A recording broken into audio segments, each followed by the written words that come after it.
Exercise 5.3 question number तीसरा के तीसरा सब बना लिया है। ठीक, दिया क्या है?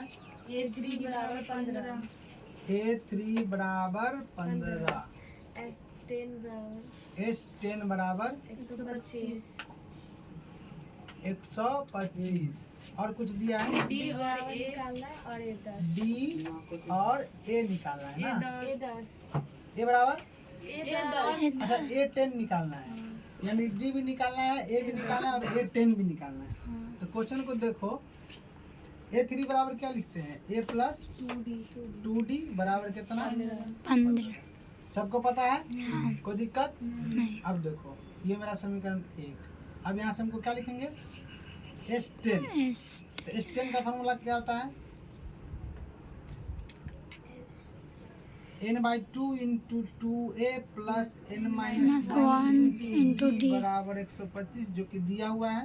यहाँ पे n का मान कितना रखेंगे? 10। कोई दिक्कत?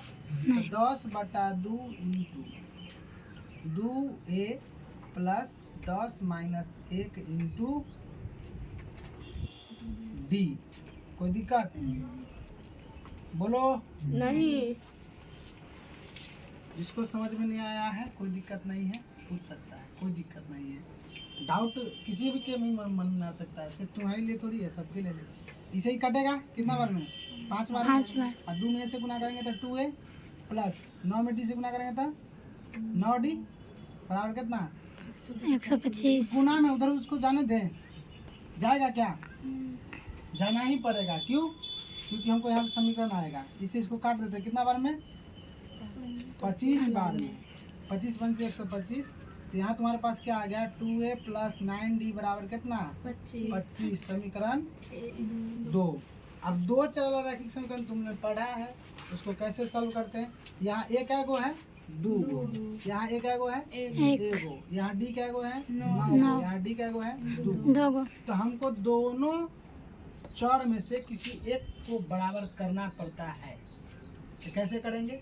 या तो भाग दे करके या तो गुना करके। तो भाग देने वाला प्रोसेस लंबा चला जाएगा, इसलिए गुना। यहाँ कितना से गुना? 2 से, ताकि a का मान कितना है? 2a है। तो लिखेंगे समीकरण 1 में 2 से गुना करके समीकरण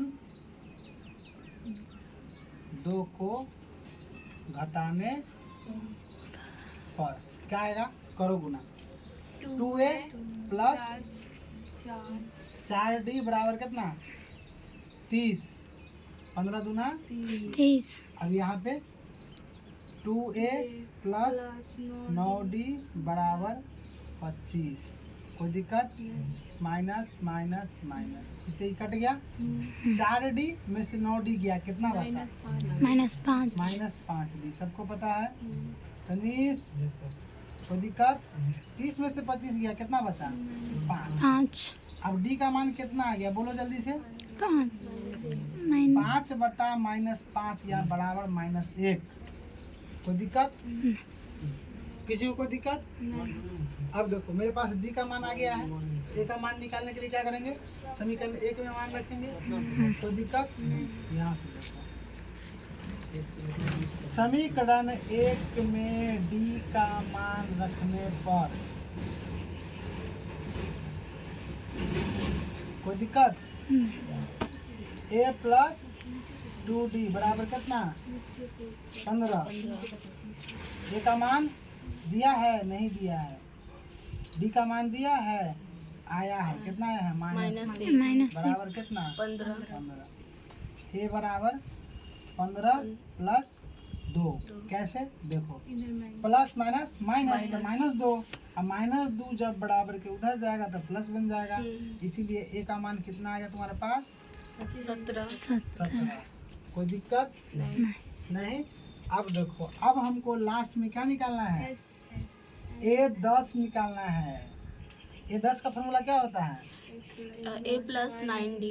9d। कैसे होता है? तो ऐसे होता है, क्योंकि an का फॉर्मूला होता है a plus n-1 into d।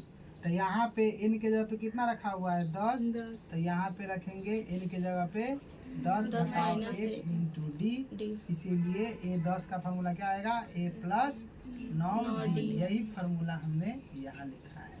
ठीक है, कोई दिक्कत? अब a10 का मान निकालना है तो a का मान रखना पड़ेगा, 9 का मान रखना पड़ेगा, d का मान रखना पड़ेगा। a का मान 17 आया है प्लस 9 गुना d का मान माइनस ए माइनस तो 17 माइनस प्लस माइनस 9, 17 में से 9 गया, कितना बचेगा 8। 8 a10 बराबर 8 8। कोई दिक्कत? नहीं।